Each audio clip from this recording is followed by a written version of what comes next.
has been 2 years since the pandemic began. Like everyone else who lost their loved ones, their jobs.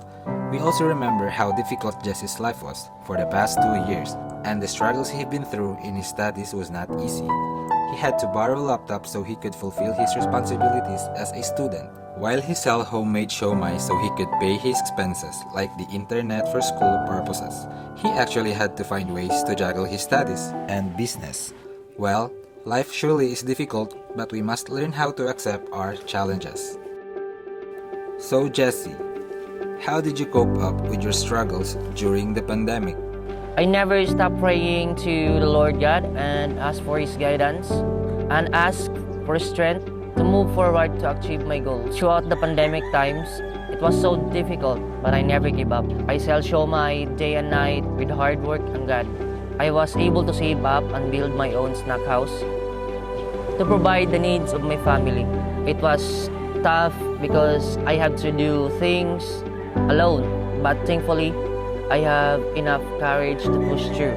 Besides the snack house that I built, I also doing online selling. Now the real secret to cope up with the struggles is always accept our challenges. That's very inspiring, Jess. What about your plans for the upcoming face-to-face classes setup? Well, God has given me enough blessings, so I am sharing it. I actually hired staff to help me with that. In that way, I could attend my classes and help others financially. As an hardworking guy, I am willing and ready to comply with my duties as a student and go on with my business. Now that I have my equipment for my study, I am sure I can go with the face-to-face classes. All I need is just to keep striving hard. Thank you, Jess.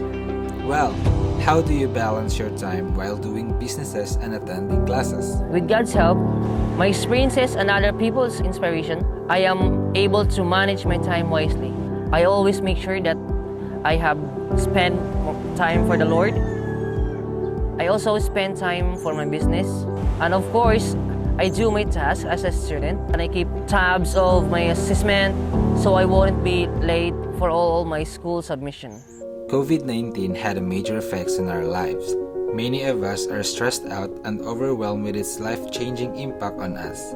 Our task here is learn how to cope up with our struggles and be resilient no matter how difficult things will be. We must always remember that life sets us a challenge to test our courage and willingness to change and adapt to life situations. So let's stay faithful and strong.